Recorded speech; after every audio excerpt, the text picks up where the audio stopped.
चल रहा है? Started. Let's wait for some people to see to join.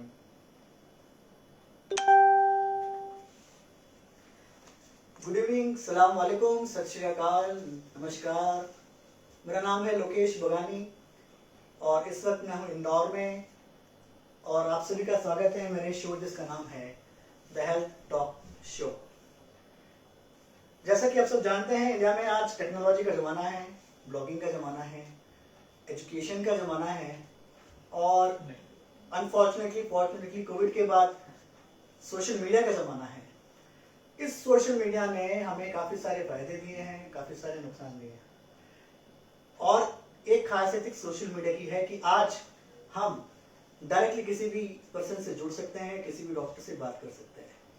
हम आपके पास लेकर आए एक ऐसा चैनल जिसमें निष्पक्ष अपने हेल्थ केयर एक्सपीरियंस के साथ जो मुझे है लास्ट 15 इयर्स का, उसको मैं यूटिलाइज करके आपके पास लेकर आऊँगा अच्छे डॉक्टर्स जिनसे आप सवाल जवाब पूछ सकते हैं directly.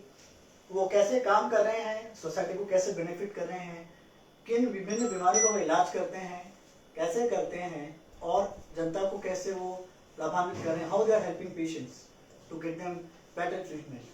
So today with me is very charming Dr. Gaurav Jain. Hello, I welcome you all to the Health Talk Show, and I hope I will be of use to all of you. So Dr. Gaurav Jain, सबसे पहले मिच्छामि दुक्कडम. Michhami Dukkadam. So just recently Parishans are finished, right? Yeah, just 2 days back. 2 days back, yeah. So Dr. Gaurav Jain is a pediatric orthopedician. He is based out of Indore, and Dr. Gaurav Jain is a very charming personality. As you can see, he's smiling and talking. So I'm confident that he may be treating his patients with the same kind of smile and enthusiasm. Definitely for a pediatric orthopedics, because if I'm dealing with the kids, so I have to get down to their level to get the confidence of those kids. So I have to be kiddish, more kiddish than the usual doctor you have seen. मतलब बच्चों के साथ बच्चा बनना पड़ता है। Yeah, बच्चों के साथ बच्चा बनना ही पड़ता है, otherwise they won't cooperate at all. They won't cooperate at all. अच्छा, मैं मेरी एक क्यूरियोसिटी है, जब मैं डॉक्टर साहब से पहली बार मिला तो मैंने काफी I have met so many pediatricians, I have met so many orthopedicians. He is a pediatric orthopedician. So the one thing which I wanted to ask him right now is what is pediatric orthopedics? Number one. Number two, how it is different from conventional pediatric practice and conventional orthopedic practice. Number two. But before that, I would like him to brief about his qualification, what all he studied, where all he studied, what were his likes about his medical study, what he did not like about his medical study, and so on. Thank you, Lokesh.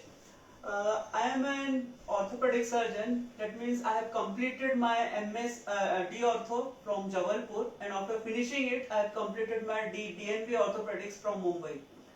After that, for pediatric orthopedics, at present there are no MCH courses, so we have to go for fellowships. So I underwent fellowship of 1.5 years under Dr. Atul Bhaskar and Dr. Alarik sir. So under their guidance, I learned a lot about pediatric orthopedics. Pediatric orthopedics is per se not a new branch, but although it appears to be a new branch, but it's not a new branch. In the basic word of orthopedics, orthos means to correct the deformity or to strengthen, and pediatrics is itself goes to the pedia. Pedia means kids. तो ये जो branch थी orthopedics, basically we were dealing with the correction of the deformities in kids. Nowadays with the advancement, now we are completely diverted from our basic route. Now we are going more into replacement, more into spines, more into mechanical sort of things. So more of technological innovations are happening in orthopedics. And it's a day or demand of the day also. Yeah. ये तो time के साथ होना ही था. But in this way, kids are not adults. We Yeah. must not forget this.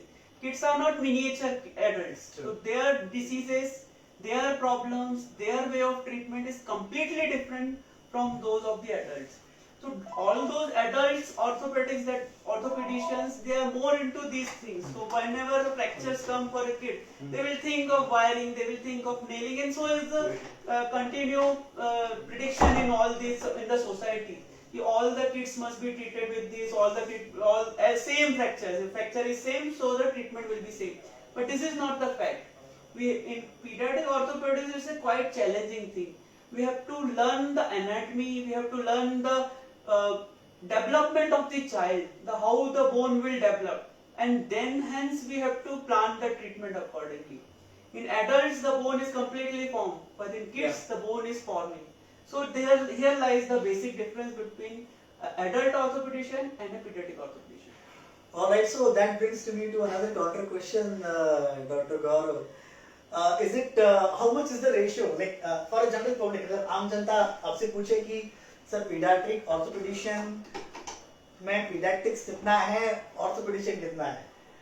Actually, it's orthopedics only. Okay. We are not dealing with pediatrics much into our field. What we are dealing with the bones and joints of the pediatric age group. So it's pediatric orthopedics. But we are not dealing with general pediatrics. Means we are not dealing with the immunization. We are not dealing not with getting infectious diseases, no cold and cough, no immunization, no vaccination. All the deformities and bone joint problems we are dealing. Okay, so मतलब आपका जो काम करने का scope है, जैसे कि हम हॉस्पिटल्स में हम काम करते हैं, तो सबसे पहले हम किसी हॉस्पिटल में जब जाते हैं तो बाहर आजकल एक बोर्ड लगा जाता है, scope of services, isn't it?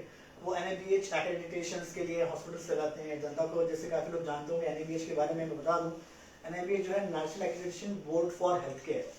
That is the body, an authorized body in India which is responsible for quality assurance and management in different hospitals across the country.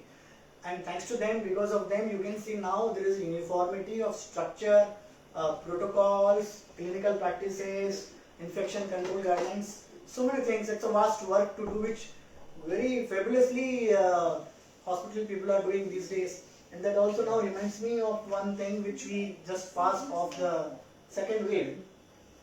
So second wave, first wave were very deadly in terms. My tribute to all the deceased, my tribute and my regards to the all family, all the healthcare workers, in particular the frontline workers, which were involved in day-to-day control of this and the administration of the different districts, central and the state governments. So the question which we were talking is how pediatric orthopedics is different. So one answer which you gave to us is that it has nothing to do with the immunization, it has nothing to do with the vaccination, it has nothing to do with the general management of pediatrics or growth. It has to do with the deformity. Majorly deformity. So if we talk about deformity, जिसको हम देखिए English में तो deformity बोलते हैं, लेकिन convention आम आदमी की भाषा में केवल बोलते हैं कि विकलांगता है, विकृति है या इसी तरह की चीजें हैं. अब जब भी आज से मैं 20 साल 25 साल 15 साल या ट्रेडिशनल पुरानी कुछ बातें करूं तो मैं तो कॉन्फिडेंट नहीं हूं इस बारे में, लेकिन मैं सुनता था लोग बोलते थे कि यार वो बच्चा पैदा हुआ है उसको ग्रहण का पैर है.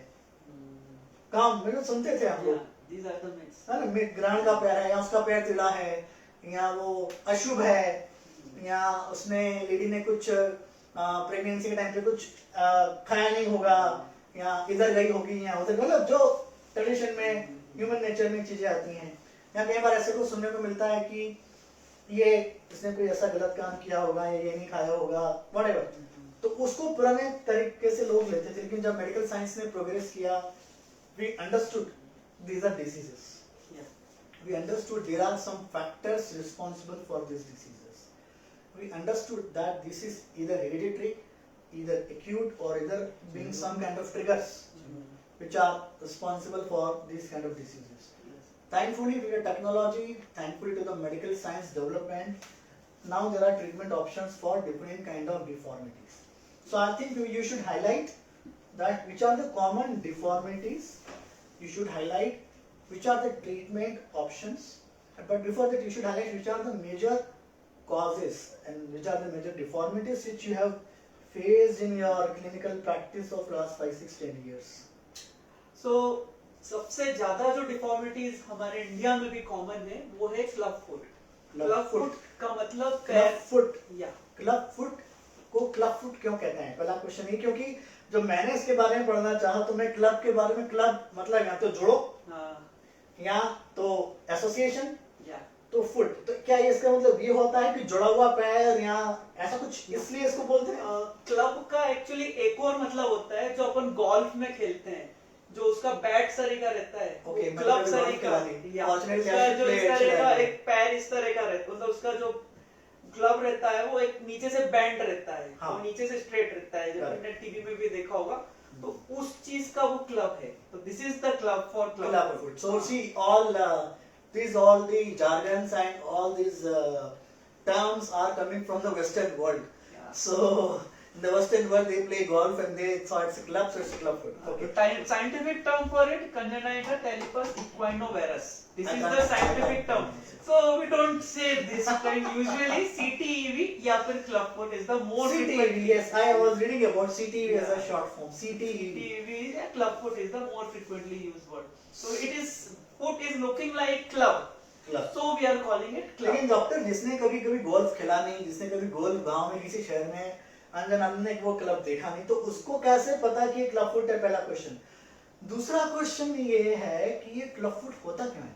क्योंकि मैं जितना जानता हूँ, जैसे मैं भी एक फादर हूँ, मेरी बेटी का बाप हूँ, जब मेरी वाइफ प्रेग्नेंट थी तो हमें डॉक्टर ने, हमारे गायनेकोलॉजिस्ट ने हर शेड्यूल्स पे कुछ ना कुछ स्कैन्स बताए थे कि आपको ये एक्सरे कराने हैं या स्कैन्स कराने हैं या सोनोग्राफी करानी है. तो जो आप बता रहे हैं, पहले क्लब फुट के बारे में बताइए और फिर बताइए कि प्रेगनेंसी के टाइम पे ये कैसे डेवलप हो जाता है, अगर आप बता दें, क्योंकि I think your orthopaedics, it's an gynec area to talk about, but still I would like to ask you about your experience. What are the progressions in pregnancy period that this club foot is getting developed? Number one, is it hereditary? Second question. And third, is it something which is due to some environmental factor or some physiological factors also are responsible? See, although we are treating club foot since more than a century, India. in India also, in Europe also, everywhere. Okay. So these club foots are being treated by, usually they were treated some different way, by different way in past. Now we are completely changed to something different that will come further. Okay. But unfortunately, the cause of club foot is still unclear. Really? Yes, although it is the most common deformity to be faced by kids to be newborn, but the cause is still unclear. Some predictions are there कि कोई वो लोग बोलते हैं कि it may be because of hereditary. There are many genes that have been associated with this problem. कोई बोलता है कि it is environmental factor. Environmental factor means कि जब बच्चा जब पेट में होता है तो पेट में जगह कम होती है, तो Yeah. उसके कारण ही उसका Is it पैर, because of the amniotic fluid absenteeism Yeah, or this low is also, quality? yeah, एक कारण ये है जो कि Okay. बताया जाता है क्लब फुट का कि इस कारण से हो सकता है, but still to be bottom line we are not sure कि ये क्लब फुट क्यों होता है. Although we know the treatment now, but we still don't know the cause. So there are many genetic factors and there are many environmental factors. तो आपके कहने का मतलब ये है कि इस पे रिसर्च हुआ है, लेकिन still we don't know.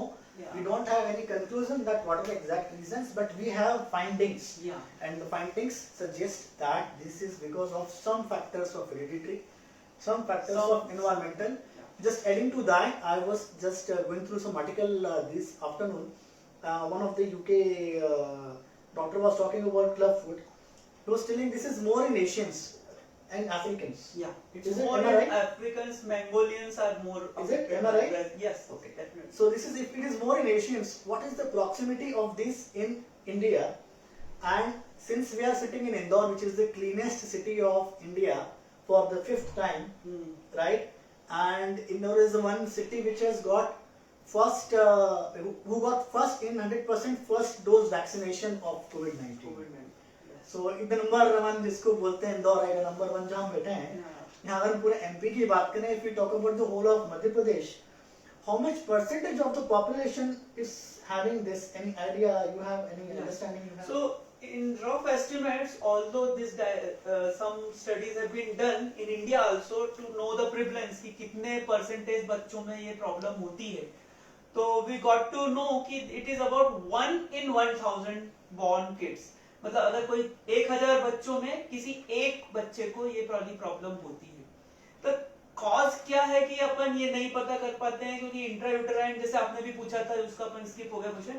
Intrauterine इस चीज को डायग्नोज किया जा सकता है, इन स्कैन्स अपन तो को viewers please note, definitely this पता can be चल diagnosed while pregnancy. या Yes, किसी भी स्कैन को मिस नहीं करिए. जो भी आपके गायनेकोलॉजिस्ट बोलते हैं कि इस टाइम पे ये स्कैन करना है, हर स्कैन का कोई ना कोई साइंटिफिक पर्पस है. Correct.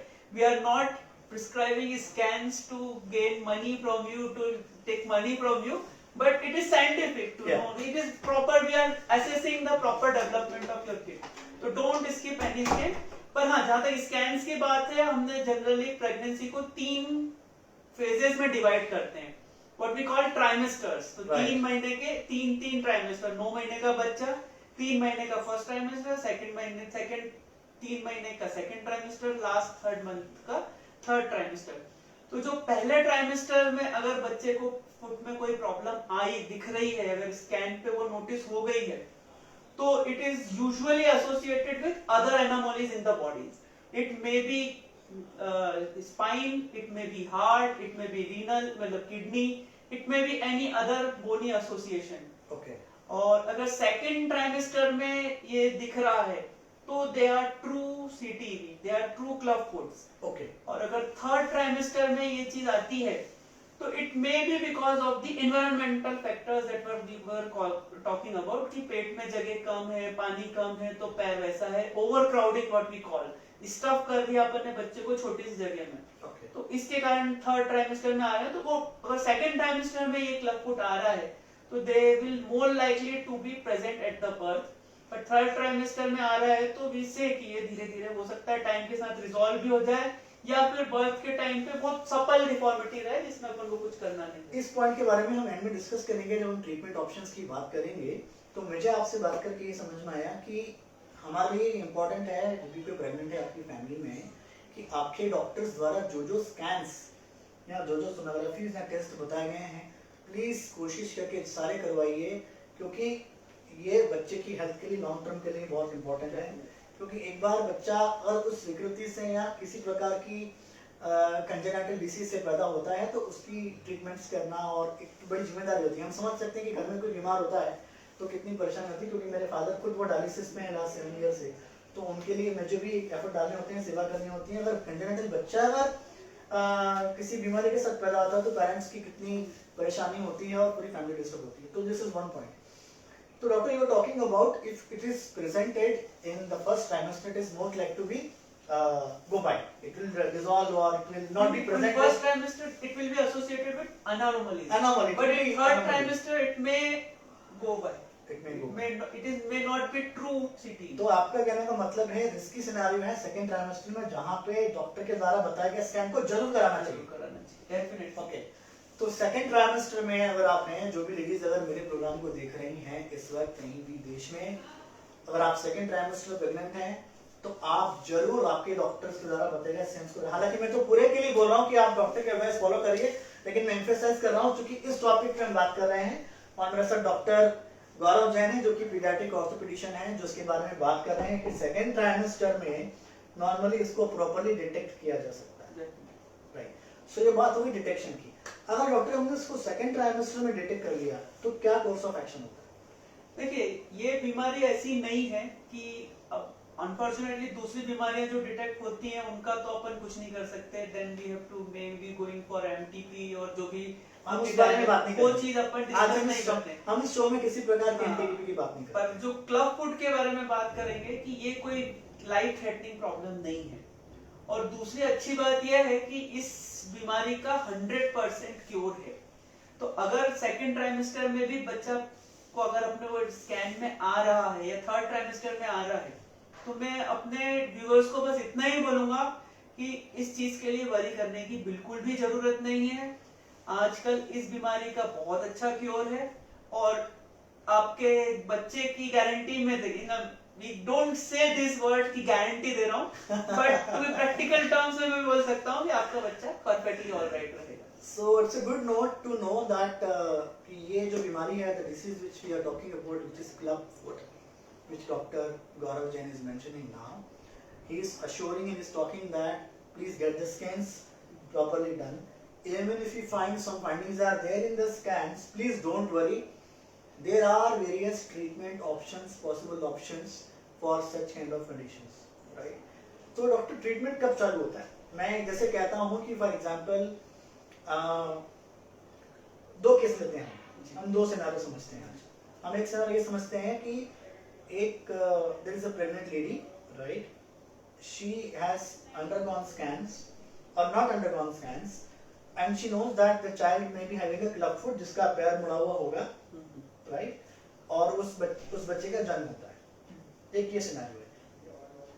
एक वो सिनारियो है जहाँ पे हमने स्कैन नहीं कराया, हमें नहीं पता और हमारा बच्चा क्लब फुट के साथ में पैदा हुआ है। दो चीजें हैं, एक तो ये हो गया कि आपको पता है कि आपके बेटे को ये इस कंडीशन में स्कैन में आया है, तो आपका थर्ड ट्राइमेस्टर से लेके जब तक आपका सेकंड ट्राइमेस्टर से लेके जब तक आपका थर्ड ट्राइमेस्टर होता है, वो 6 महीने 4-5 महीने का पीरियड आप टेंशन में रहते हैं। वो टेंशन में रहेंगे। तो उसके लिए आप क्या मैसेज देना चाहेंगे? मैं वही बोल रहा हूँ कि जो भी है इंट्रायूटेराइन कुछ भी करने की जरूरत नहीं है। आजकल फीटल सर्जरीज होती हैं, बट क्लब फुट के लिए ये सब करने की जरूरत नहीं है। क्लब फुट जो बीमारी, मैं उसको बीमारी कहो या जो भी कहो आप, ये बहुत सिंपल, मतलब बहुत इजीली ट्रीटेबल है।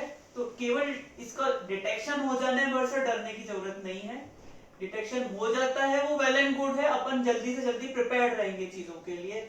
आप कांटेक्ट कर सकते हैं डॉक्टर्स को, आप अपने और थोड़ा सा स्टडी कर सकते हैं इस बीमारी के बारे में, पर डरने की जरूरत नहीं है। अगर क्लब फुट आ रहा है बच्चे को तो उसके लिए बिल्कुल डरना नहीं है। स्कैन्स के टाइम पे अगर कोई क्लब फुट आया, वी शुड नॉट वरी। और जैसे ही बर्थ होता है, we will start the treatment. Generally हम 2 या 3 दिन में ही प्लास्टर शुरू कर देते हैं। उसमें बात में या वी विल डिस्कस। तो मेरा पहला सवाल ये जो था, जो आपने बताया कि जिनको पता है कि उनके बच्चे को ऐसी कंडीशन है क्लब फुट की या कोई एनोमलीज हैं, उनके बारे में आपने मैसेज दिया कि टेंशन लेने की जरूरत नहीं है, ट्रीटमेंट ऑप्शंस अवेलेबल है, प्लीज टेंशन ना लें। टेंशन लेंगे तो अपनी दूसरी बीमारियां बढ़ाएंगे प्रेगनेंसी, ज्यादा दिमाग खराब होगा। Okay, number 1। नंबर 2, ऐसे पेरेंट्स जिनको ये मालूम ही नहीं पड़ा, जिनका स्कैन्स नहीं हुआ जी, तो उनके लिए एक मैसेज मैं देता हूँ कि आप प्लीज स्कैन करवाइए। डेफिनेटली जैसे जो भी डॉक्टर ने आपको बोला है, जो भी आपको डॉक्टर ने टेस्ट एडवाइस दिए वो कराइए, for your safety, for your kids and your children's safety. So चलिए, दोनों केसेस हम समझ गए। अभी हम ये जानते हैं कि फाइनल कंक्लूजन ये हुआ कि इस तरह की कंडीशन के साथ में बच्चा पैदा हुआ। सपोज आज हम हैं 23 सितंबर 2021 जी, और आज मॉर्निंग में किसी को अगर ये बेबी हुआ है, फॉर एग्जांपल भारत के किसी कोने में, यहाँ अब जैसे आपने कहा कि एक बच्चों में 1000 में एक बच्चों में होता है, तो मैं उसमें कहना चाहूंगा कि देखने में परसेंटेज बड़ा छोटा लगता है कि 1000 में एक बच्चे को हुआ है, लेकिन अगर मैं अगर पेरेंट हूँ तो मेरे लिए तो 100% है, 100% डेफिनेटली। तो मैं उस डेटा पे नहीं कहूंगा कि 1000 में एक होता है, मैं तो ये कहूंगा कि every child is important, every child is precious. So if today on 23rd of September 2021 Thursday, if any child is born here in Indore or Madhya Pradesh or India, and they came to know that this is the problem, deformity of club foot to their child, what is your 2-minute brief message without any medical debriefing that you want to assure them as a motivation कि क्या हम कर सकते हैं, कैसे कर सकते हैं, फिर आगे अपन फिर कोर्स ऑफ एक्शन ट्रीटमेंट की बारे में बात करेंगे। देखिए, अगर आपका बच्चा आज ही बॉर्न हुआ है तो सबसे पहले मैं माँ को एक काउंसलिंग करना चाहूंगा कि ये बीमारी के लेकर डरना नहीं है। माँ बाप को, दोनों माँ बाप को, स्पेशली माँ को, माँ। क्योंकि मैंने देखा है कि मदर कुछ ज्यादा ही फिर उल्टी सीधी चीजें दिमाग में आने लगती हैं। They keep on building Castle's in air कि आगे जाके क्या होगा, मेरा बच्चा कैसे चलेगा, खड़ा होगा कि नहीं होगा, पैदल चढ़ पाएगा, बच्चों की तरह खेलेगा कि नहीं, ये डिफॉर्मिटी ठीक होगी कि नहीं, ये कैसे हो गया, क्यों हो गया। फिर जैसे वी वर टॉकिंग कि मैं ग्रहण में चली गई थी, मैं ग्रहण का पानी पी लिया था, या उस टाइम पे सूर्य चंद्र ग्रहण में मैं उधर सूरज चांद में चली गई, या फिर मैंने तांबे का पानी पी लिया। These are all these myths, और इसके लिए अपन को बिल्कुल डरना नहीं है। और अपना बच्चा अगर इस तरह की बीमारी के साथ आया है तो सबसे पहली चीज तो मैं यही बोलूंगा कि पहले तो एक्सेप्ट करेंगे, है ना, एक्सेप्ट तो करना ही है। दूसरी चीज ये है कि सबसे इंपॉर्टेंट चीज ये है कि इसमें आपका कोई दोष नहीं, ना माँ का दोष है, ना बाप का दोष है, ना परिवारजन का दोष है, कुछ खाया नहीं, ये कोई फॉलिक, ये एनटीडी अलग बीमारी होती है जिसमें फॉलिक एसिड के कारण होता है न्यूरल ट्यूब डिफेक्ट। तो ये ड्यूरल ट्यूब डिफेक्ट नहीं है कि अगर अपन ने फॉलिक एसिड नहीं लिया या कोई और विटामिन नहीं लिया इसके कारण ये हुआ, इसके कारण बहुत कम एसोसिएशन है पर नहीं होता जनरली। तो अगर क्लब फुट है तो सबसे पहले अपन को यही टेंशन रहना है कि दोष अपने ऊपर नहीं लेना है, क्योंकि अगर आप जितना मेंटल स्ट्रेस अपना ऊपर लेंगे इस चीज को लेकर, अल्टीमेटली आपके और आपके बेबी के बॉन्डिंग के ऊपर असर पड़ेगा। तो फर्स्ट 3 डेज जो नॉर्मल बच्चा है उसको समझना है कोई बीमारी नहीं है, अपने दिमाग में एक चीज ये सेट करके रखना ही रखना है। हम स्कैन्स भी इसीलिए मैं प्रिस्क्राइब करता हूं जिससे आप मेंटली प्रिपेयर्ड रहें, क्योंकि ये जो स्टार्टिंग के 3-4 दिन होते हैं जिस तक हम प्लास्टर करेंगे वो मदर और चाइल्ड की बॉन्डिंग के लिए बहुत असेंशियल रहते हैं। जितना मदर अपने बेबी को केयर करेगी, जितना बेबी अपने मदर के पास रहेगा, उतना उनका बॉन्डिंग भी अच्छा होगा, मदर का जो साइकोलॉजिकल रहेगा इफेक्ट वो भी इंप्रूव होगा। अदरवाइज हमने देखा है कि मदर बच्चा पैदा होते से ही वो 3-4 दिन तक कंटिन्यूअसली रोते रहते हैं, वो रोती रहती है, मदर के साथ में उसके हस्बैंड रोते रहते हैं, अल्टीमेटली पूरी फैमिली भी सफर करती है। तो मेन बेसिक, क्योंकि इस चीज में डरने की जगह ही नहीं है, we should not be feared of this CTB. अगर सीटीबी होता भी है तो देयर इज ए क्योर। बस यही हमारा मेन जो रहता है अपन को, और इसमें दूसरी मदर या फादर की कोई प्रॉब्लम नहीं है, इसमें कोई इसके कारण नहीं हुआ कि मदर की कुछ गलती हुई हो। तो इस तरह का दोष अपने ऊपर नहीं लेना है कि मेरे कारण ऐसा कुछ हो गया बेबी को, या इस तरह की चीजें सोचने से कोई फायदा नहीं। एक मेरे माइंड में जस्ट एक सर से बात करते हैं सिनेरियो है, क्योंकि मैं भी जैसे बताया कि मैं भी पेरेंट हूँ, मेरा भी बेटा है 12 साल का। एक जो हमने केस की भी बात की जिसमें हमने ये बात की कि हमने स्कैन कराया, हमें बताया कि ऐसी कंडीशंस आ सकती हैं, करेक्ट। तो डॉक्टर मैं आपसे पूछना चाहता हूँ कि गायनेकोलॉजिस्ट ऐसे पेशेंट्स को क्लिनिकली ट्रीट करती हैं, कितनी गायनेकोलॉजिस्ट आपको उस 5-6 महीने के पीरियड में उनको एडवाइस देती हैं कि ऐसा ट्रीटमेंट ऑप्शन अवेलेबल है, आप इस तरीके के किसी पीडियाट्रिक ऑर्थोपेडिशियन से जाके मिल लीजिए। और ऐसे कितने पेशेंट्स हैं जो उस 6 मंथ्स के पीरियड में आपके पास आके एटलीस्ट मिलके मोटिवेट होना चाहते हैं? क्योंकि देखिए प्रेगनेंसी के टाइम पे जब मदर हैं और मातृत्व मतलब हमारे संस्कार में, हमारे भारतीयता में तो एक बहुत नोबल चीज है हमारे इसमें, हमारे संस्कारों में, धर्म में। तो उस समय पे वो जो मेंटालिटी है, उस मेंटालिटी को मोटिवेट करने के लिए, उसको संभालने के लिए, उस डिप्रेशन को संभालने के लिए, क्या ऐसे कुछ गायनेकोलॉजिस्ट आपको उस तरीके के पेशेंट्स रेफर करती हैं कि इनका हमें ये डॉक्टर गौरव जैन ऐसा स्कैन मिला है और ये पेशेंट थोड़े से डिप्रेस्ड हैं, इस कंडीशन में है, क्या एटलीस्ट उनके मिलके, क्योंकि जो डॉक्टर गायनेकोलॉजिस्ट बोलेंगे वो तो मानेंगे उनकी बात, लेकिन जब कुछ स्पेशलिस्ट उस पीरियड में बोलेगा या समझाएगा या कुछ डेमोन्स्ट्रेट करेगा या कुछ ऐसे पेशेंट्स के एग्जांपल्स देगा जो ट्रीट हुए हैं, तो उन्हें ऑब्वियसली पीस ऑफ माइंड रहेगा।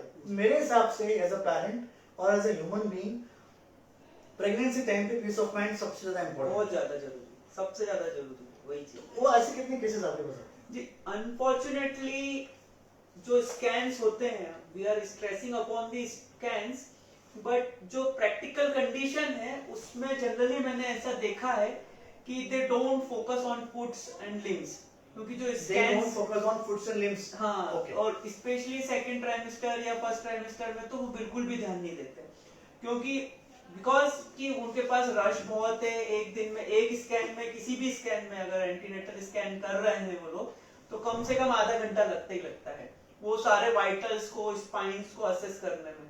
तो their focus is more on spine और वाइटल ऑर्गन्स, तो इसलिए वो अधिकतर time, most of the time, मतलब मैं बोल रहा हूँ ऐसे कोई डाटा परफेक्टली नहीं कहता, पर मोस्ट ऑफ द टाइम वो स्कैन में अच्छे रेडियोलॉजिस्ट से भी ये स्किप हो जाती है। मेरे ख्याल से ऐसा इसलिए होता होगा, मेरे ख्याल से, मैं तो नहीं कहूंगा कि ऐसा होता है, मैं तो कहूंगा कि ऑब्वियसली डॉक्टर्स अच्छा काम करते हैं, पर ऐसा हो भी जाता होगा तो बिकॉज कि ये आपने जैसा कहा कि वाइटल नहीं है और 1000 में से एक बच्चे को होता है, इसीलिए वो इसी परसेंटेज को ध्यान में रख के ज्यादा फोकस नहीं करते उस चीज पे। इसीलिए अगर आपके इस बच्चे को क्लब फुट है और आपने स्कैन्स भी कराए हैं, तो ये चीज एक मैं पॉइंट बताना चाहूंगा कि अगर आपने स्कैन्स भी हुए हैं और उसमें नहीं आ रहा है, तो अधिकतर टाइम ऐसा होता है कि पेरेंट्स आके मुझसे बोलते हैं कि सर हमने तो सारे स्कैन कराए फिर भी ये नहीं आया।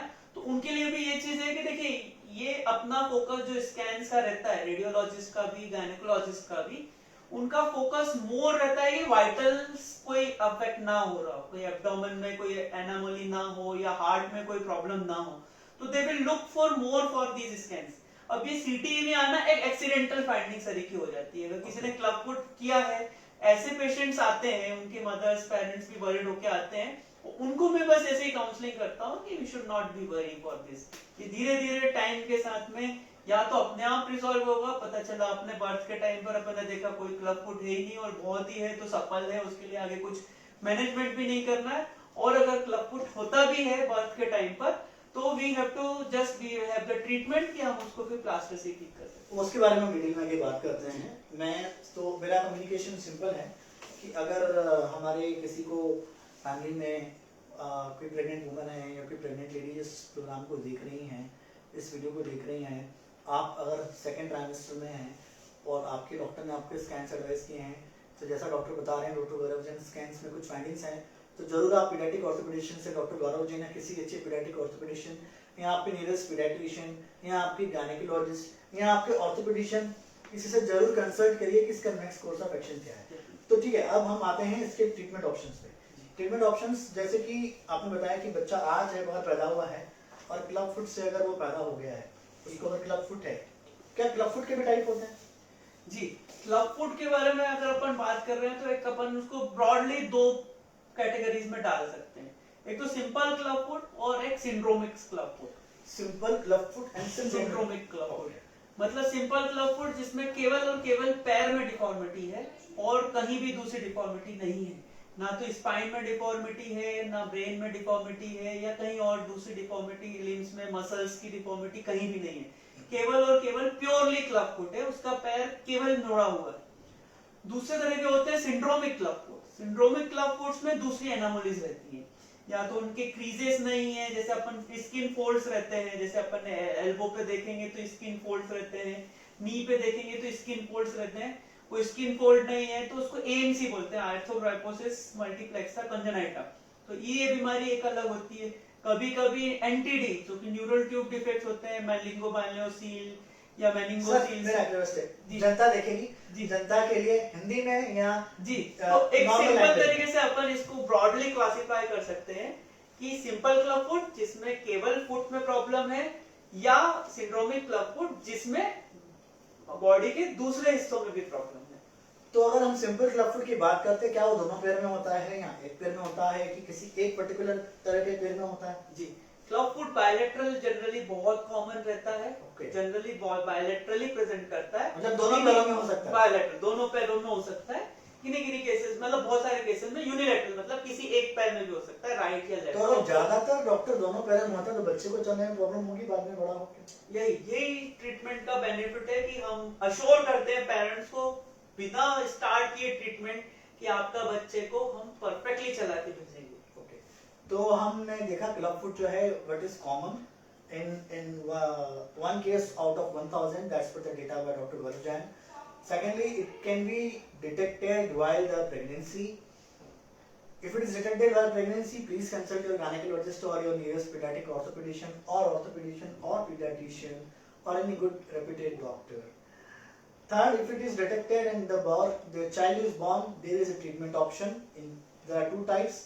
One is club foot, which is normal club foot, which can be of in both knees, दोनों पैरों में हो सकता है या एक पैर में हो सकता है, नॉर्मल वाला। सिंड्रोमिक क्लब फुट जिसकी डॉक्टर बात कर रहे हैं वो डिफरेंट ऑर्गन्स में डिफरेंट बोन्स के साथ में जुड़ा हुआ हो सकता है, डिफॉर्मिटी ज्यादा बड़ी हो सकती है। तो हम पहले बात करेंगे ट्रीटमेंट ऑप्शन। जो नॉर्मल वाला क्लब फुट है, जो दोनों पैरों में है या एक पैर में है, वो हमें कितनी जल्दी ट्रीटमेंट शुरू करना चाहिए, कितनी लेट तक भी चल सकता है, किस तरह के ट्रीटमेंट ऑप्शंस हैं? क्योंकि अगर बच्चे को ट्रीट करेंगे तो ऑब्वियसली दर्द होगा। हड्डी का मामला, मुझे भी हड्डी में अगर कोई ट्रीटमेंट कराना है, कुछ कराना है तो मैं तो चिल्ला पड़ूंगा। तो वो छोटा बच्चा है जो पैदा हुआ, जिसने संसार में देखा नहीं, तो उसके बारे में आप हमें थोड़ा बताइए। देखिए, क्लब फुट का ट्रीटमेंट जैसे मैंने बोला हम जल्दी से जल्दी शुरू करना चाहते हैं। नहीं, मैं अपने कुछ टाइमलाइन देना चाहता हूँ। जल्दी से जल्दी कई बार होता है, मेरी जल्दी 1 महीना है, आपकी जल्दी 3 दिन है। मैं बताता हूँ कि जैसे जल्दी से जल्दी का मतलब ये है कि जनरली हम कोशिश करते हैं कि थोड़े दिन स्टार्टिंग में, जैसे मैं मदर और किड की बॉन्डिंग के लिए बोल रहा था, तो दूसरे 3 से लेके 5 दिन तक हम कोशिश करते हैं कि मदर और चाइल्ड की बॉन्डिंग सही तरीके से हो जाए। मदर का अगर प्लास्टर बांध देंगे तो वो उतनी केयर नहीं कर, वो उतनी बॉन्डिंग नहीं कर पाएगी, उतनी केयर, बॉन्डिंग का उसमें क्या फिजिकल कॉन्टेक्ट वगैरह की जरूरत रहती है। प्लास्टर रहेगा वो हेम्पर रहेगा। तो हम जनरली कोशिश करते हैं कि प्लास्टर्स, अभी आजकल इसका ट्रीटमेंट पूरी तरीके से चेंज हो गया है। इनिशियली जब कभी सीटीबी होता था तो उसके लिए ट्रीटमेंट सर्जरी करते थे बच्चे की, स्टार्टिंग से मतलब उनको बोल देते थे कि आप 3 महीने 4 महीने बाद आ जाना, आपका सर्जरी कर देंगे। पर अभी पूरी तरीके से ट्रीटमेंट चेंज हो गया है और अभी हम जल्दी से जल्दी कोशिश करते हैं कि एटलीस्ट 5th डे या 7th डे में, बर्थ के 7th डे में हम प्लास्टर या ट्रीटमेंट शुरू करना। मतलब आपका कहने का मतलब है कि आज 23 सितंबर 2021 को कहीं बच्चा पैदा हुआ है देश में जी, और उसको एक क्लब फुट का बीमारी है, तो उसे 7 दिन के अंदर डॉक्टर से ट्रीटमेंट लेके जो डॉक्टर एडवाइस करेंगे उसको शुरू करना चाहिए। तो आपके मुताबिक ट्रीटमेंट ऑप्शन ये है कि हम प्लास्टर चढ़ाते हैं जी, कास्टिंग चढ़ाते हैं। हाँ, प्लास्टर से। और कास्टिंग कितने दिन तक रहती है जी? प्लास्टर जो रहते हैं वो अपन को करेक्ट करना रहता है, मतलब करेक्टिव करेक्शन? प्लास्टर्स रहते हैं। ओके, मतलब आप उसको मॉड्यूलेट करते हैं, धीरे धीरे करके अपन डिफॉर्मिटी को करेक्ट करना शुरू करते हैं। ऑलराइट, उसमें तो इसके हम हर हफ्ते के प्लास्टर लगाते हैं, मतलब आज 23 तारीख को है तो अगले 30 तारीख को, फिर 7 तारीख को, इस तरह से प्लास्टर्स का शेड्यूल चलता रहेगा। हर मंडे ट्यूसडे जो भी दिन बच्चा आ रहा है उसके हम प्लास्टर्स करते हैं और जनरली 4 या 5 प्लास्टर में बच्चे का पूरी तरीके से पैर ठीक हो जाता है। जितनी डिफॉर्मिटी अंदर रहती है उतनी डिफॉर्मिटी उसका करेक्ट करके बाहर कर देते हैं। तो what do you see, how do you see, like for example what is the minimal period of this plastering time? I mean, say weekly you are doing, so how many weeks minimum you have to do and what is the max weeks you have to do? I know you have to see a patient and diagnose, but still what is the general phenomena? अगर वही चीज है, मैं push इसलिए कर रहा हूँ जल्दी ट्रीटमेंट के लिए शुरू कर देना। अगर कोई बच्चा मेरे पास 7वें दिन में आता है तो बहुत सारे बच्चों का ट्रीटमेंट 3 प्लास्टर में ही हो जाता है, 4 प्लास्टर मैक्सिमम, मतलब 4 वीक्स, 3-4 वीक्स में पूरा ट्रीटमेंट कंप्लीट हो जाता है। तो फर्स्ट मंथ तक उसका पैर पूरी तरह से ठीक हो जाएगा। यही बच्चा अगर मेरे पास 7वें महीने में आता है तो फिर मुझे 5, 6, 7, कभी कभी 8 प्लास्टर्स भी करना पड़ सकते हैं। ऐसे कितने केसेस आपके पास आते हैं? बहुत सारे पेशेंट आते हैं, क्योंकि awareness is not there in the public. लोग सोचते हैं कि ये पुराने जन्म का कर्म है और या तो वो ऐसे ही था, उसकी माँ ने ध्यान नहीं दिया। Like these things do happen. इन अभी अपन इंदौर में बैठे हैं, पर जो पेरिफेरी से पेशेंट्स आते हैं, कोई 8 महीने का आ रहा है, आज 1.5 साल का बच्चा एक चलता हुआ आया है, और तो और इंदौर में भी मैंने 10 साल की लड़की का भी प्लास्टर्स करा है। तो neglected, we call them as neglected club foot. या फिर उनका कभी ऐसा होता है कि स्टार्टिंग में 1-2 प्लास्टर कर दिए, कोई से ऑर्थोपेडिशियंस जो इसमें ज्यादा अच्छे से ट्रेंड नहीं है उन्होंने प्लास्टर शुरू करे पर करेक्शन नहीं हो पाया, या थोड़ा बहुत करेक्शन हुआ और उन्होंने छोड़ दिया। तो ये पूरा एक प्रोटोकॉल है, ट्रीटमेंट का प्रोटोकॉल है। जैसे अपन सोच रहे हैं कि प्लास्टर कर देने भर से ट्रीटमेंट नहीं है, अपन इस चीज को आगे आएंगे। तो जो ट्रीटमेंट चलता है वो जन्म से लेके सीधे 5 साल तक ट्रीटमेंट चलता है इस चीज का। really? जी जी, इसीलिए अभी मिथ है कि क्लब फुट अपन ने प्लास्टर लगाया और ठीक हो गया। नहीं, तो आपने कभी कहा कि ये बच्चे 4 वीक से 8 वीक 10 वीक में ठीक हो जाते हैं? वही ट्रीटमेंट पैर ठीक हो जाता है। Okay, there is a difference, there is a catch here कि पैर ठीक हो जाएगा, मतलब आपका कहना है पर ट्रीटमेंट चलता रहेगा। ओके, कि ताकि वो पीछे रिवर्स ना हो। क्योंकि अगर अपन अब अगर ट्रीटमेंट पे डिस्कस करते हैं, हाँ। तो ट्रीटमेंट में जैसे हम शुरू करते हैं प्रॉन्सेटी प्लास्टर, बहुत बड़े मतलब बहुत अच्छे और बहुत ह्यूमनली गोल्ड स्टैंडर्ड, बहुत राइट? या I did some research. So he was a Ponseti, Ponseti. Ignace Ponseti. He devised a technique called Ponseti method. Right. So in this Ponseti methods, we are teaching, हम जो बच्चों के पैरों को केवल और केवल प्लास्टर से ठीक कर रहे हैं। जैसे मैंने बोला 3 या 4 या ज्यादा से ज्यादा 5 प्लास्टर्स में बच्चों का पैर पूरा सही हो जाता है। पूरा सही हो जाता है इन द सेंस कि या तो देखो इसमें अपन पहले इस चीज को ट्रीटमेंट समझने के लिए अपन को प्रॉब्लम समझना पड़ेगी। तो प्रॉब्लम क्या रहती है बच्चों में? बच्चों की जो फुट रहता है वो 3 डिफॉर्मिटीज बोल सकते हैं अपन जनरली उस चीज को। कैवस डिफॉर्मिटी, बच्चों का कुछ ज्यादा ही ऐसा गोल पैर रहेगा। वेरस डिफॉर्मिटी मतलब अंदर की तरफ रहेगा, और इक्वाइनस डिफॉर्मिटी मतलब उसका बच्चे का एड़ी जो रहेगी वो पंजे के हिसाब से थोड़ी ऊपर रहेगी। तो इस तरह की 3 डिफॉर्मिटीज रहती है। तो हम ग्रेजुअली एक डिफॉर्मिटी को करेक्ट करना शुरू करते हैं। तो सबसे पहला प्लास्टर जो लगाते हैं, तो सबसे पहला प्लास्टर लगाने पे हम कैवस डिफॉर्मिटी को करेक्ट करते हैं। कैवस मतलब केसरी का, इससे सिंपल वर्ड कैवस। तो केव को करेक्ट कर रहे हैं तो हम पहले उसके पंजे को स्ट्रेटन करना शुरू कर देते हैं, तो इस तरह से स्ट्रेट हो जाता है फंगस। अब जनरली क्या होता है, जब पहला प्लास्टर उतारते हैं पेरेंट्स तो वो देख के घबरा जाते हैं कि यार ये तो और ज्यादा डरावना दिखने लगा, डिफॉर्मिटी और ज्यादा बढ़ गई है। बल्कि हमने अभी वायरस को करेक्ट नहीं किया, वायरस मतलब जो पैर अंदर की तरफ था उसको बाहर करना शुरू नहीं किया। Okay, so there is a step by step जी, प्रोसेस। वो स्टेप बाय स्टेप है, तो पहले प्लास्टर से डरना नहीं है, पहले प्लास्टर उतारने के बाद क्या अपन घबरा जाएंगे, ऐसा नहीं है। डिफॉर्मिटी ऐसा लग सकता है कि ज्यादातर बढ़ गई, फिर सेकंड प्लास्टर में अपन उसको बाहर पुश करना शुरू करते हैं, प्लास्टर को पैर को धीरे धीरे करके बाहर पुश करना पड़ता है। तो अराउंड थर्ड फोर्थ या फिफ्थ प्लास्टर तक पैर पूरी तरीके से बाहर आ जाता है। So it means it is a patient. It requires patience to treat the patient. Definitely, And the patient should have patience. जी जी, तो मतलब मरीजों को भी थोड़ा सब्र रखना पड़ेगा और शीघ्र डेफिनेटली क्या बोलते हैं उसको हम लोग, संयम संयम रखना पड़ेगा।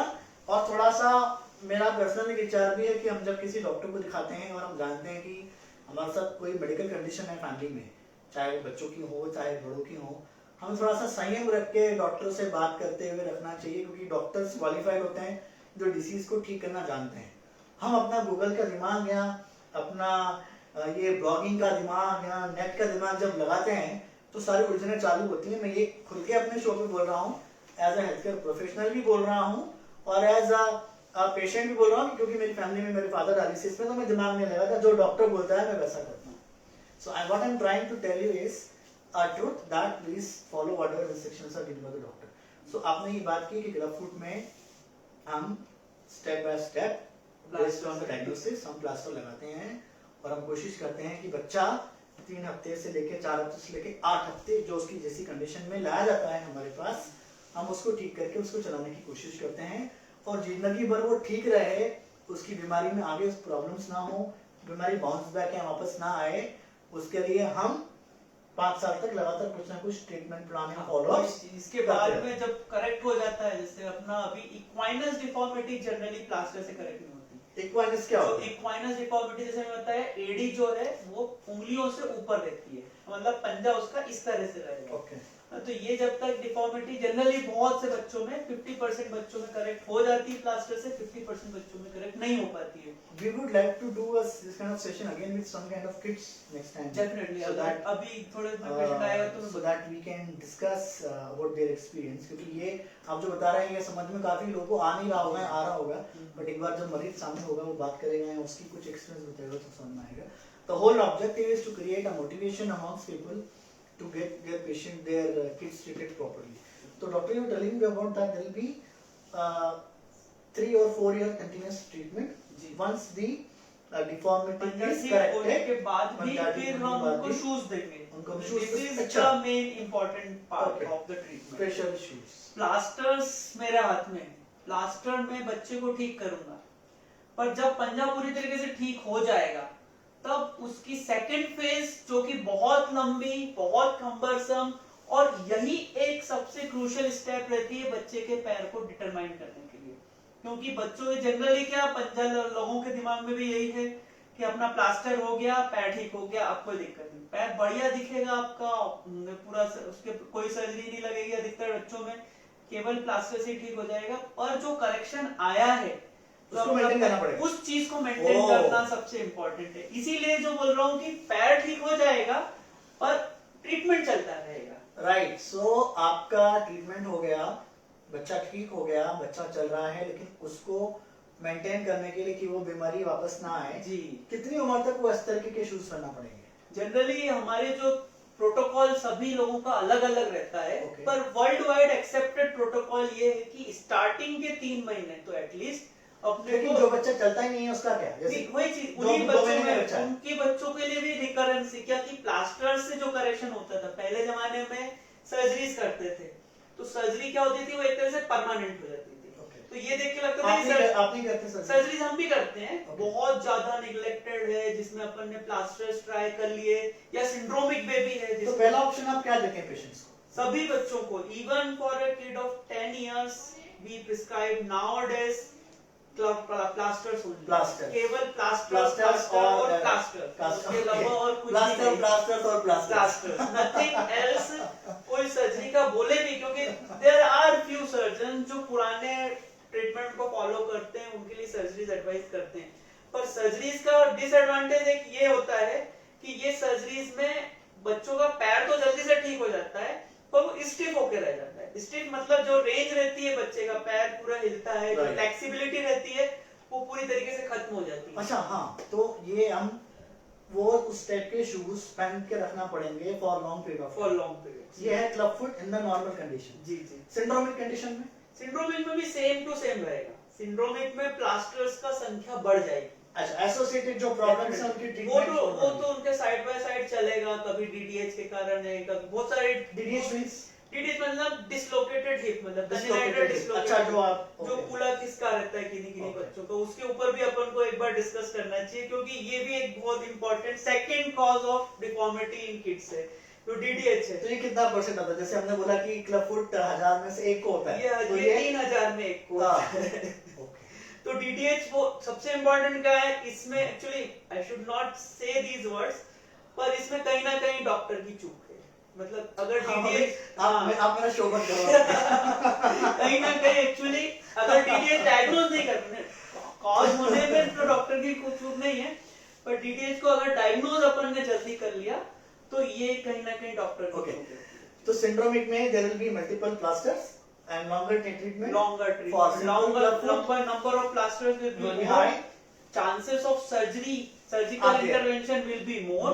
Okay, Now so you have to treatment involve will other be- surgeons together, other नहीं, specialties for No, these only for pediatric pediatric orthopedics। orthopedics से Okay। तो हमने समराइज करें कि हमने क्लब फुट डायग्नोस किया अगर और बच्चा पैदा हुआ है तो उसका क्या ट्रीटमेंट होगा, कैसे होगा, कितना लंबा चलेगा, और घबराने की जरूरत नहीं है जैसा आपने की कहा। और दूसरा हमने सिंड्रोमिक क्लब फुट के बारे में बात कर ली। एक आपने जो जिनका नाम लिया साइंटिस्ट है जिन्होंने ये इन्वेंशन किया था पॉन्सेटी, तो मैंने थोड़ा कहीं आर्टिकल आज मॉर्निंग में पढ़ा था कि आफ्टरनून में इसको गोल्ड स्टैंडर्ड बोलते हैं। Definitely। तो what is gold standard in this treatment, क्या होता है ये?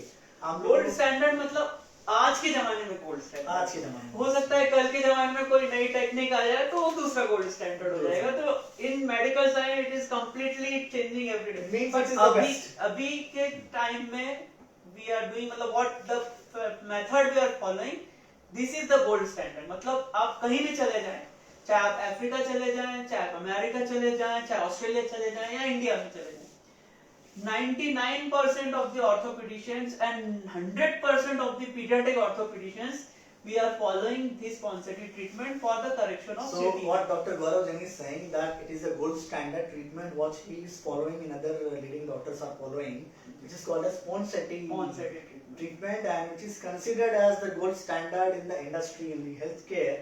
So means it is the best treatment option available for the patients of club foot today. Right. So another question, doctor, which comes up in the mind that पैसा कितना लगेगा? See, पैसे तो अंदाज़न। orthopedicians पे vary करता है, but we charge very nominal for these kids because it's near to dear to my heart, so we charge very less. But I don't want to be, because it's not a promotion. It's not a promotion. No, why I'm asking? But see, 5 plaster करना है तो we can understand कि थोड़ा बहुत खर्चा होगा, बहुत ज्यादा खर्चा नहीं। मैं इसलिए पूछ रहा हूँ डॉक्टर गौरव जैन आपसे क्योंकि आज मिडिल क्लास आदमी या किसी भी व्यक्ति की हम बात करें तो जब कोई मेडिकल कंडीशन आती है तो उसके माइंड में पहला क्वेश्चन आता है कि क्या ये खर्चा, राइट? और अभी जिस तरीके से चल रहा है, आपने कोविड के बाद देखा अभी सब काफी सारे इश्यूज चल रहे हैं लाइफ में लोगों के, तो कितना खर्चा आता है, अप्रोक्सीमेट क्या होता है रेंज? अब मैं अगर ऐसे एनालॉजी बिठाना मैं अपना प्रमोशन नहीं करूंगा, बट अगर एनालॉजी करते हैं कि अगर आपके घर में कोई सिगरेट पी रहा है, या तो फादर या बड़े दादा या जो भी हैं, अगर कोई सिगरेट पी रहा है तो उनका महीने भर का जो सिगरेट का खर्चा रहेगा वो एक lakh. Change the example, I am not drinking cigarette in my show. अगर उनका एक खर्चा से चाय का खर्चा है तो चाय की चर्चा, चाय का जितना आपका रहेगा, we are not promoting cigarettes, चाय आपका जो महीने भर की चाय का खर्चा रहेगा एक आदमी का, उसका एक प्लास्टर का। तो it is very nominal for us and it is very treatable. So खर्चे के लिए तो इसमें बच्चे के लिए तो सोचना ही नहीं है ज्यादा। नहीं वो ठीक है, पूछना पड़ता है, मेरा काम है पूछना। और दूसरा मेरे को आपसे ये पूछना था कि क्योंकि आप कह रहे हैं वीकली आना है, तो जैसे आप तो इंदौर में हैं, इंदौर में कोई रहता है आसपास हो जाता है, लॉजिस्टिक का भी तो डॉक्टर इशू है ना, कि जैसे कोई भोपाल में पेशेंट है तो आपके पास कैसे आएगा? मैं अपनी ओपीडी भोपाल भी करता हूँ। आप भोपाल जाते अपने ऑडियंस के लिए मैं बताऊंगा कि हर सेकंड और फोर्थ फ्राइडे को मैं भोपाल में available रहता हूँ। फ्राइडे और इन भोपाल। तो इस तरीके से काफी बड़ी रीच है, मतलब पेशेंट्स की। कोई 2 पेशेंट 3 पेशेंट इस वक्त मेरे रीवा के चल रहे हैं, 3-4 पेशेंट मेरे सागर के चल रहे हैं, विदिशा के चल रहे हैं, और इंदौर के आजू बाजू तो जितने भी धार खंडवा वगैरह सभी जगह से पेशेंट्स आते हैं। तो और बहुत सारे पेशेंट्स ऐसे रहते हैं जिनको ऑलरेडी ट्रीटमेंट ले रखा रहता है। अच्छा। जिनका ऑलरेडी किसी ना किसी ने ट्रीटमेंट दिया है, वो फेल हो गया या बच्चा रिलैप्स कर गया। We are dealing more this type of patient, neglected patient, 10 साल का पेशेंट, 8 साल का पेशेंट, इस तरह के बच्चे। My sincere request to audience, if they are viewing this show and if this video reaches to them, अगर आपके पास ये मेरा वीडियो पहुंच रहा है, आज तो खैर 23 सितंबर 2021 है, वायरल का जमाना है आज के लोग हिंदुस्तान में खाने की दुकान का वीडियो देख के जाना पसंद करते हैं आजकल फेसबुक पे, बजाय कि कोई ऐसा वीडियो जो लोगों की जान बचाने में सहायता करे। तो अगर कोई वीडियो देख रहा है और उसके घर में या सुनोन में कोई क्लब फुट का ऐसा कोई मरीज आता है नजर में, तो यहाँ की प्रेग्नेंट वुमन है, तो 2 ही मैसेज हैं सारांश में।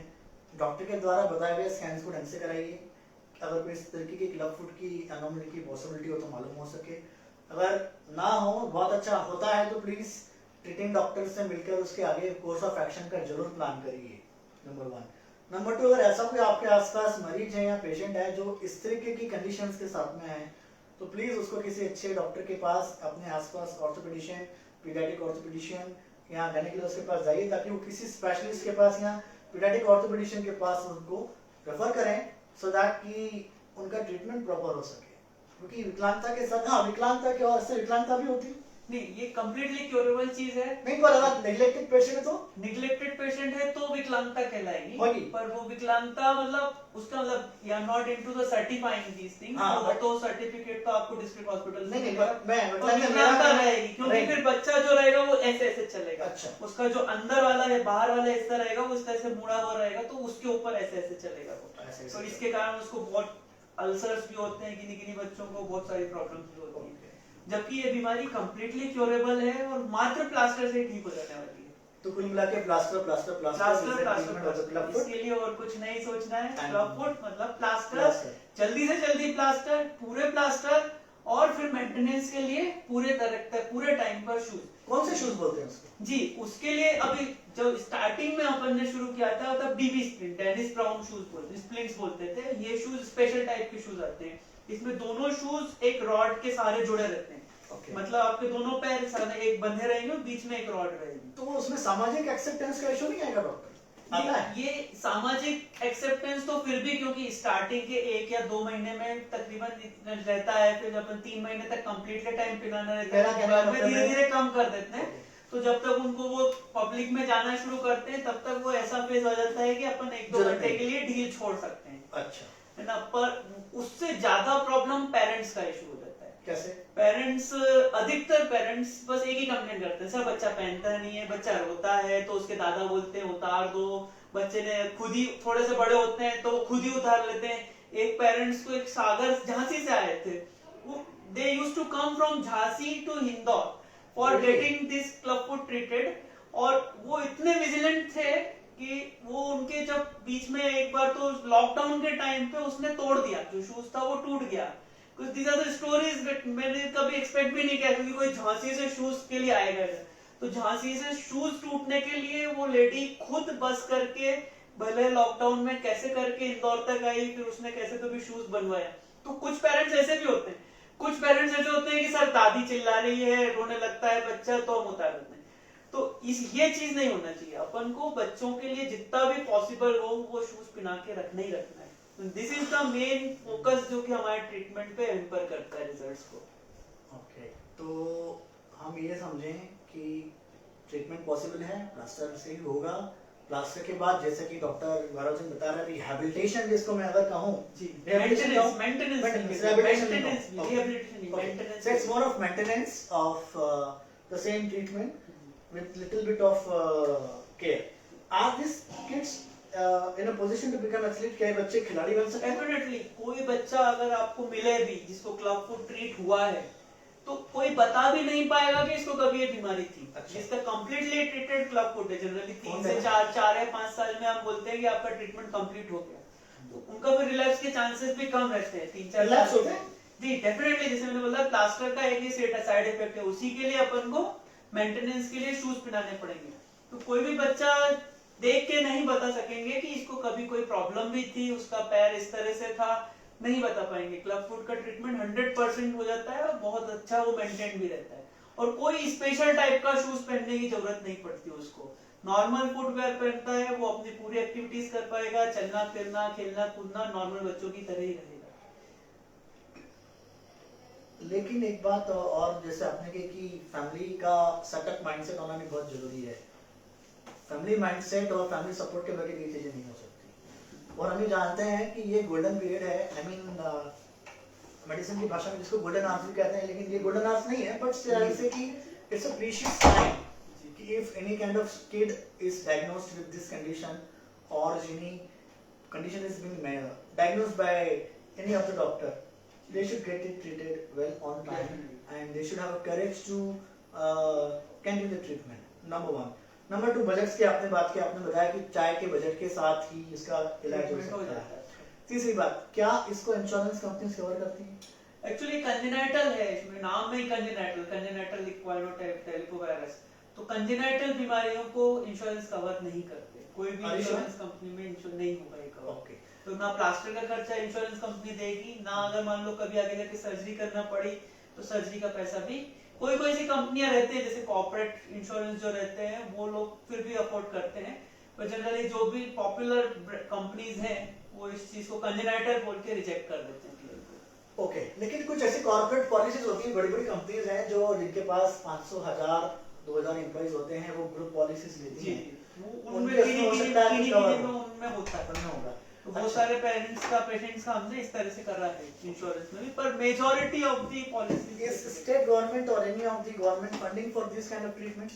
Is there any scheme? There are many schemes. अपने एमपी में भी खूब सारी स्कीम्स हैं, राष्ट्रीय बाल सुरक्षा कार्यक्रम, RBSK में covered है? RBSK में कवर्ड है, तो हर डिस्ट्रिक्ट हॉस्पिटल में भी इसका ट्रीटमेंट होता है, and that is free of cost. Is it? हाँ, that is free of So it's cost. good news कि अगर आपके बच्चे को, अगर आपके इस तरह की कंडीशन है और आप अफोर्डेबिलिटी में नहीं है, यहाँ पे गवर्नमेंट की गाइडलाइन को आप मैच करते हैं, एलिजिबिलिटी क्राइटेरिया को, तो आप अपने डिस्ट्रिक्ट हॉस्पिटल में, जिस डिस्ट्रिक्ट में आप रहते हैं, वहाँ के राष्ट्रीय बाल सुरक्षा कार्यक्रम अधिकारी से जाके मिल सकते हैं, या उनकी जो भी टीम होती है उनसे जाके डॉक्टर से मिल सकते हैं और इसको प्रेजेंट कर सकते हैं।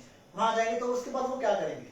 वो रजिस्ट्रेशन होगा उनका, और फिर अगले दिन से जैसे रजिस्ट्रेशन का कार्य मतलब फॉर्मेलिटीज रहती है, पेपर वर्क, और उसके बाद से क्लासेस शुरू कर देंगे। ओके, वो लोग खुद ही करते हैं? वो लोग वहीं पे शुरू कर देते हैं। तो पीडियाट्रिशियन ऑर्थोपेडिक्स का जो मेन रोल है उसमें फिर क्या होगा? It is the expertise. This is our expertise. वो लोग सब कुछ कर रहे हैं और साथ में ये कर रहे हैं। हम लोग यही कर रहे हैं और बस यही कर रहे हैं। अच्छा। That is the reason. Okay. ये हमारा expertise. So nothing to worry. It is covered in maybe major corporate insurances through RBSK. And how about Ayushman Bharat? Ayushman Bharat में भी है ये। Are you sure? जी, आयुष्मान भारत में तो भी है। it's a good पर thing. देखिए प्लास्टर के लिए कोई मतलब इतना नहीं, मैं देखिए मेरा काम है, मेरा ये शो इसलिए बनाया है कि मैं अगर किसी डिसीज के बारे में बात करूंगा तो मैं उसके डिफरेंट पर्सपेक्टिव्स के बारे में बात करके जनता को बताऊंगा जो इम्पोर्टेंट है। तो आयुष्मान भारत में अगर कवर्ड है तो इट इज रियली नाइस कि हर इस तरीके की कोई सपोर्ट है। तो any questions are there is a question from one inbox is there from one patient. One second.